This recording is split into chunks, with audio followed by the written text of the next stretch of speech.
What's up everybody, Jake is the guy here, and we take a break from the established preview routine to bring you a video about a very relevant game.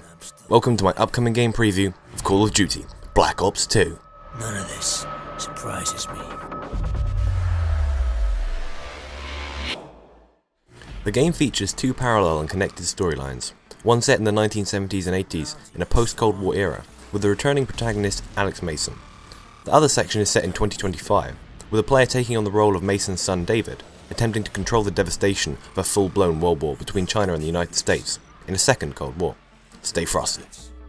In the earlier portion of the single player, Mason is assigned to fight proxy wars for the US in locations such as Central America and Afghanistan during the Soviet invasion. This part of the storyline shows the rise of the main antagonist, Raul Menendez.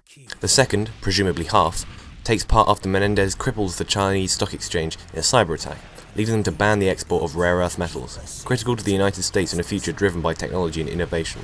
Menendez then acts as a catalyst to amplify the tension, using his vast knowledge of strategy and hacking to incite conflicts between the two nations. They'll always need men like us, those who are willing to do what others cannot. Treyarch have taken a new approach to the single-player story arc. Instead of having a set of linear, back-to-back missions, you now play an interconnected campaign, and the choices you make will affect the outcome of the war. These choices may be obvious, choosing to kill a target or let them live, or subtle, such as not protecting an NPC squad mate. Instead of leading to mission failure, the show will go on, albeit taking a different path. This exponentially expands the replayability of the single player, allowing you to go back and see how the story will unfold if you would have made different decisions. He's like a celebrity now. People in America idolize him. They'll wake up tomorrow and realize that their hero has wiped them out. To aid this, there is a new set of special missions called Strike Force. They play similarly to an RTS or real-time strategy game, with the player assuming the role of commander, instructing ground forces and helping them capture or complete certain objectives. However, there is a classic Call of Duty twist. One can also switch to first-person mode and take part in the action themselves. Here too the player can have a go at taking control of new warfare technology, such as unmanned drones, jets and mechanized units. If the player dies, the story continues, but you may have made enough of a difference to change Menendez's plans. Now it begins. There is a cornucopia of new weapons in Black Ops 2, as well as some returning favourites. The player will wield a number of handguns, shotguns, submachine guns, assault rifles, sniper rifles, light machine guns and launchers over the time of the game. There is also a large set of new attachments available, bringing your fighting to the 21st century. Vehicles, both airborne and ground, are set to appear, such as the Russian MiG, American Thunderbolt, Pavlo, Blackhawk, Hind and Little Bird choppers, and the Claw and AGR mechs. Which of these will be controllable, and whether they will feature in the single player or multiplayer as killstreaks is yet unknown, but should provide entertainment throughout your session. Multiplayer is set in 2025 and will be drastically different and improved from previous titles. The Creator class now features a 10-point system, which players can spend on weapons, attachments and perks, as well as wildcards. This allows players to skip out on features not useful to them. Don't use secondary grenades? Don't waste a point on them. Want a primary weapon with 3 attachments? Okay, but you can't afford a secondary 2. The wildcards allow you to break the system in a controlled manner, by doing things such as allowing you to take 2 perks from the same tier, or take more lethal grenades onto the battlefield. However, this uses more points, so you cannot create any overpowered setups.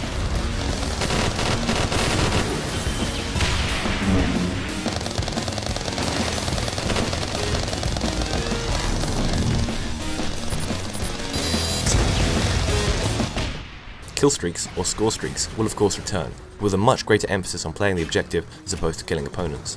It is very hard to earn a K9 unit simply with gun kills, however a UAV will award 30 points for each kill a teammate earns as an assist, quickly bumping up your accrued score. There is also a new game mode, called Hardpoint, where 2 teams fight to control a single spot on the map, similar to King of the Hill.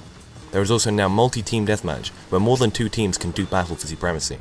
Kill Confirmed also returns from the abortion called Modern Warfare 3, as well as wager matches, now called party games, where players earn XP instead of core points. Combat training also makes a return, with its own level up system, separate from online matchmaking. Theatre mode is back again, this time with built-in live streaming, as is the player card, now with 32 layers, a red, green, blue scaler, and transparency filters, allowing 12-year-olds new opportunities to cruelly represent pornography and bestiality.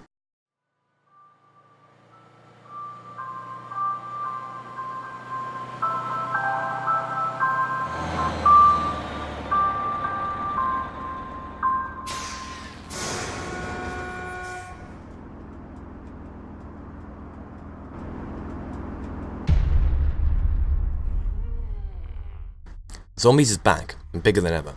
Transit is the biggest zombies map to date, more of an open world than a map, so large that you're given a bus to move around in. There are also new buildables, elements you can combine to open up new parts of the world and make new weapons. However, there is of course the survival game type, giving the classic experience on custom-made locations from the Transit campaign. Yes, campaign. There is also a mode called Grief, a competitive 4v4 zombies map where your only goal is to outlive the other team. The catch, you can't shoot other players. You have to grief them and get the zombies to do the dirty work for you. Zombies will also feature theatre mode, so you can record and save your favourite moments of leading your friends into a zombie trap for the world to see. There is also a custom games feature, where one can customise the match to their heart's desire, turning off perks or pack-a-punch, or even changing the starting round.